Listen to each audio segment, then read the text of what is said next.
Hi friends, how are you? Standard 7. Science, chapter number 11. Transportation in animal and plants. Okay, એટલે પ્રાણી અને વનસ્પતિઓમાં વહન. બરાબર છે? You have learned earlier that all organisms need a food, water and oxygen for a survival. બરાબર છે? તમે બધા અગાઉ શીખ્યા છો કે બધા સજીવોને પોતાનું અસ્તિત્વ ટકાવી રાખવા માટે ખોરાક અને પાણી અને ઓક્સિજનની જરૂર છે. They need to transport all these to the various parts of their body. Further, animals need to transport waste to part from where they can be removed. Okay? તો જે સજીવ હોય છે આ બધું શરીરના એક ભાગથી બીજા ભાગમાં પહોંચાડવું જરૂરી છે.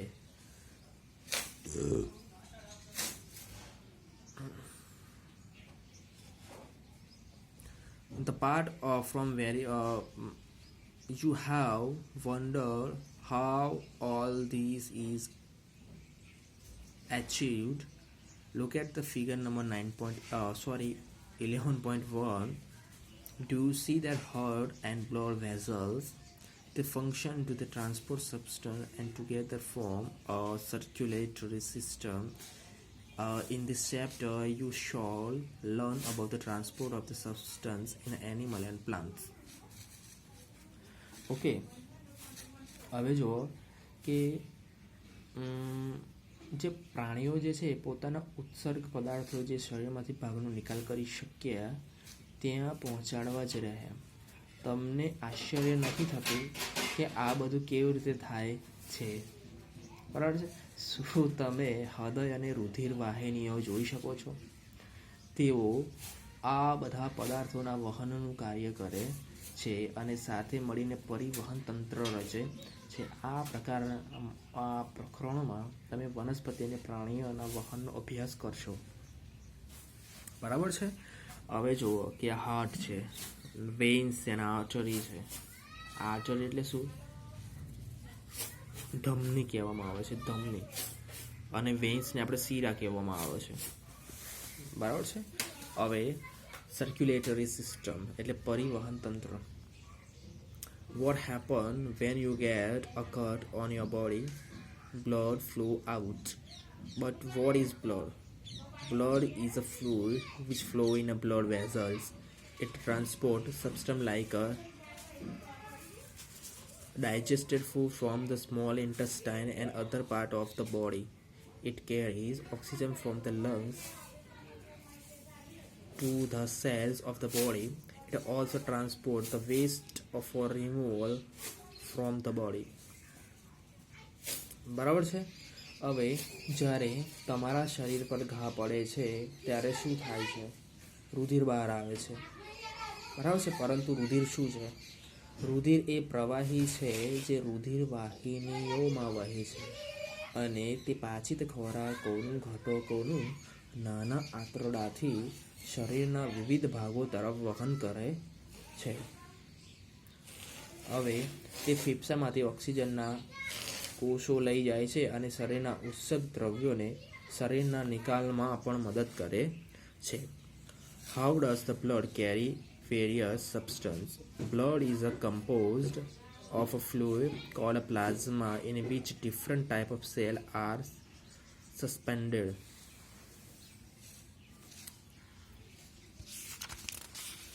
બરાબર છે?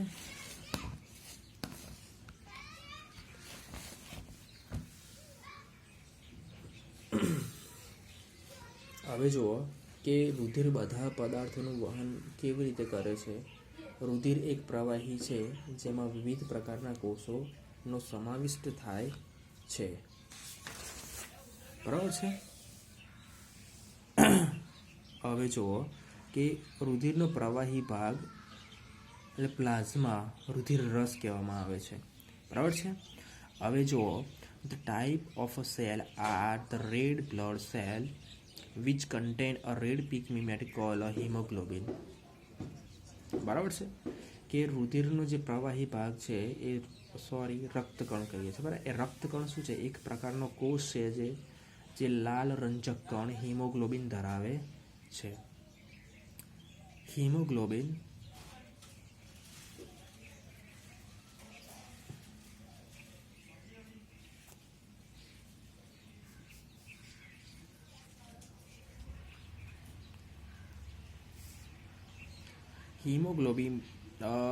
bind with the oxygen and transport it to all the part of the body and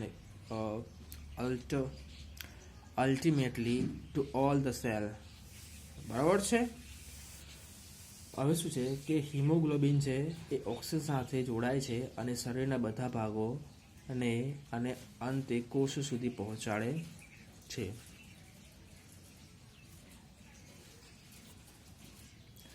It will be difficult to provide oxygen efficiently to all the cells of the body without hemoglobin. The presence of a hemoglobin makes a blood appear rare. બરાબર છે. Haemoglobin વિના શરીરના બધા ભાગોને સક્ષમ રીતે oxygen પહોંચાડવા એ ખૂબ જ અઘરું છે. તો હિમોગ્લોબિનની હાજરીને લીધે રુધિરનો રંગ લાલ હોય છે.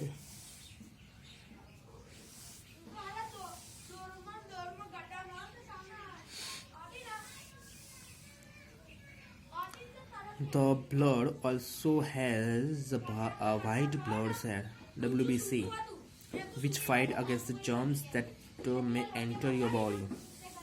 બરાબર છે. હવે જો કે આપણું જે લોહી હોય છે એ લોહીમાં શ્વેત કણો પણ આવેલા હોય છે. હવે શરીરમાં પ્રવેશતા જીવાણુ સામે લડે છે. Buzo fell down while playing the game. The kidney got injured. Blood was coming out from the cut. After some time, he noticed that bleeding had stopped and dark red coated had plugged the cut. Buzo was puzzled about this.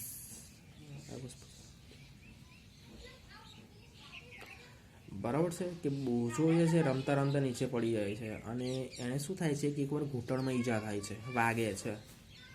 હવે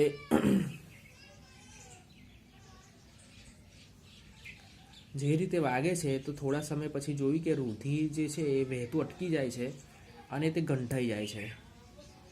અને જે બૂજો છે એનાથી આશ્ચર્ય થાય છે કે સારું આવું કેમ થયું. બરાબર છે. The clot is formed because the presence of other type of cell in the blood cell called platelets.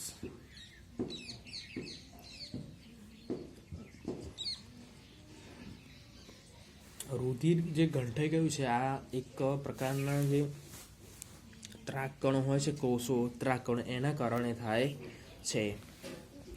બરાબર છે. બ્લડ વેસલ્સ એટલે લોહીની શિરાઓ, વેસલ્સ વાહિનીઓ અથવા રુધિર વાહિનીઓ. બરાબર છે. There are different type of blood vessel in the body. You know that during the inhalation the fresh supply of oxygen fills the lungs. Oxygen has to be transported rest of the body. બરાબર છે.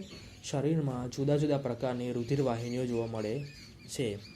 તમે જાણો છો કે શ્વાસ દરમિયાન શુદ્ધ ઓક્સિજનનો જથ્થો ફેફસામાં ભરાય છે અને ઓક્સિજનનું વહન શરીરના બીજા ભાગો સુધી થાય છે. Also, the blood pick up the waste material including carbon dioxide from the cell. This blood has to go back to the heart for the transport to the lungs for the removal of carbon dioxide, as you have learned in chapter 10.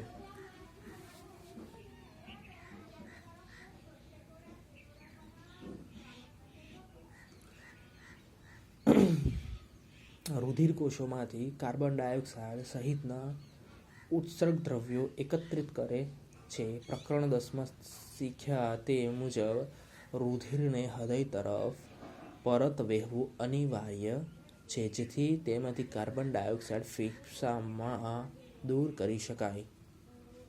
બરાબર છે.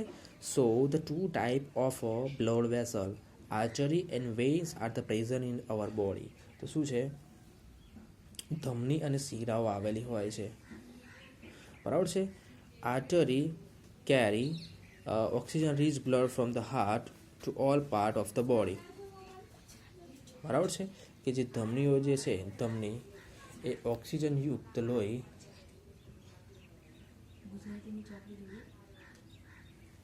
ઓક્સિજનયુક્ત શરીર વિવિધ ભાગો સુધી લઈ જાય છે અને રુધિરનો પ્રવાહ ઝડપી બનાવે છે. At a high pressure, artery have a which elastic wall let perform activities steady flow of blood through the arteries. બરાબર છે. હવે રુધિરનો પ્રવાહ ઝડપી હોય અને વધુ દબાણે હોવાથી ધમનીની જાડી અને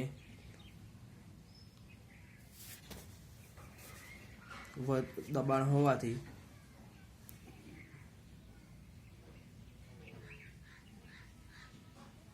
વધુ દબાણે હોવાથી ધમનીની દિવાલ જાડી અને સ્થિતિસ્થાપક હોય છે. ચાલો ધમની દ્વારા રુધિર પ્રવાહનો અભ્યાસ કરીએ. બરાબર છે. તો એક્ટિવિટી 9 જે છે એ નેક્સ્ટ લેક્ચરમાં 11 છે નેક્સ્ટ લેક્ચરમાં કરીશું. That's all for this. Thank you very much.